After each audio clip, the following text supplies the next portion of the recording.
સાબરકાંઠા જિલ્લાના હિંમતનગરના પાનપુર પાટિયા વિસ્તારમાં કોંગ્રેસ પાર્ટીની સભાનું આયોજન કરવામાં આવ્યું તેમજ તાલુકા પંચાયત, જિલ્લા પંચાયત, નગરપાલિકાના ઉમેદવારો સ્થાનિક સ્વરાજ્યની ચૂંટણીના પ્રચાર માટે જેમાં 13 ઇલોલ, જિલ્લા પંચાયત 28, તાલુકા પંચાયત તેમજ માલીવાડા, દેધરોટાની ચૂંટણી લડતા ઉમેદવારોને પ્રોત્સાહિત કરવામાં આવ્યા અને જાહેર સભાનું આયોજન કરવામાં આવ્યું। આ સભામાં મોટી સંખ્યામાં સ્ત્રી પુરુષોએ હાજરી આપી હતી અને જાહેર સભામાં ગુજરાત કોંગ્રેસ માઇનોરિટી ડિપાર્ટમેન્ટના ચેરમેન વજીર ખાન પઠાણ, પૂર્વ ધારાસભ્ય ગયાસુદ્દીન શેખ તેમજ ગાંધીનગરના પૂર્વ ડેપ્યુટી મેયર યુસુફભાઈ પરમાર, સાબરકાંઠા જિલ્લા કોંગ્રેસ પ્રમુખ રામભાઈ સોલંકી, ટીવી પટેલ, અહીંના ઉમેદવાર અસ્મા બાનુ બલોચ, સાનિયા દિવાન, એત્રીબેન પરમાર હાજર રહ્યા હતા અને જાહેર સભાનું સમગ્ર સંચાલન કોંગ્રેસ કાર્યકર મોહસિન ખાન બલોચે કર્યું હતું। વધુ સમાચાર જોવા માટે અમારી ચેનલને લાઇક, શેર અને સબસ્ક્રાઇબ કરવાનું ભૂલશો નહીં। રિપોર્ટર શોએબ સૈયદ, साबरकांठा।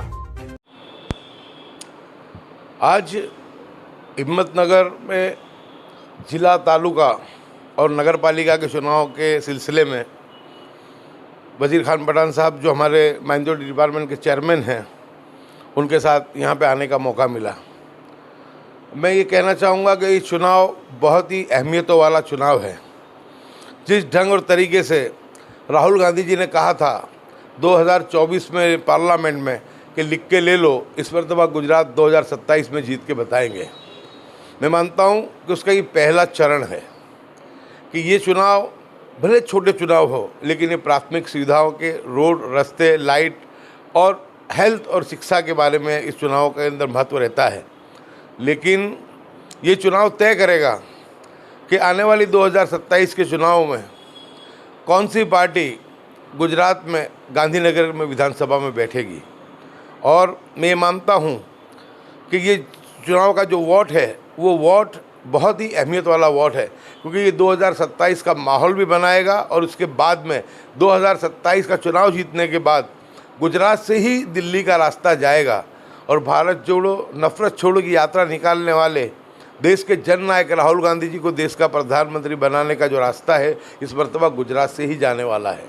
तो ऐसे वक्त में जब ये चुनाव आए हैं तो सभी से हमारी अपील है कि सब लोग अपने वोट का पूरा इस्तेमाल करें, वोट दाएं बाएं ना देखें, सिर्फ एक तरफ। और भारतीय जनता पार्टी की जो बी टीम है, MIM और साथ ही में आप पार्टी और जो अपक्ष, जो पुलिस ने, प्रशासन ने, बुटलेगरों ने, गैरकानूनी काम करने वाले लोगों ने जो खड़े किए हैं, ऐसे लोगों का संपूर्ण बहिष्कार करें।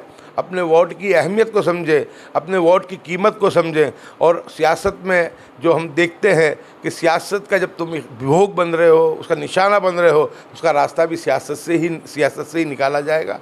यानी कि जो वोट है वो आने वाले दिनों में हमारा और हमारे बच्चों के जो भविष्य को सुरक्षित करेगा।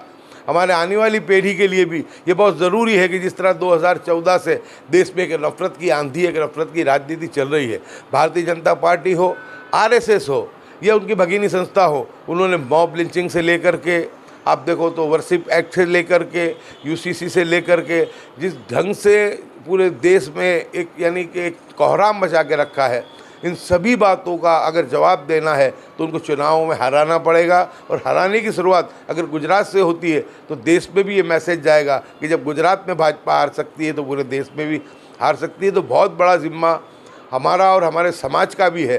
तो मैं मानता हूँ कि हम लोग सिर्फ हमारे हिम्मत के इलाके में ही नहीं, लेकिन पूरे ज़िले में, पूरे तालुके में हम एक हवा को चलाएँ। एक हफ्ता अभी बाकी है और 100% मतदान जो है हम हमारे हिंदू भाइयों के साथ कंधे से कंधा मिला करके करें। क्योंकि मैं ये मानता हूँ कि फासिस्ट लोगों के सामने, नफ़रत फैलाने वाले लोगों के सामने उनका मुकाबला करना है तो हमको हिंदू मुस्लिम दोनों को साथ मिलकर करना पड़ेगा। जब भी मैं मानता हूँ कि इस नफ़रत की जो राजनीति करने वाले लोगों को हराया जा सकेगा।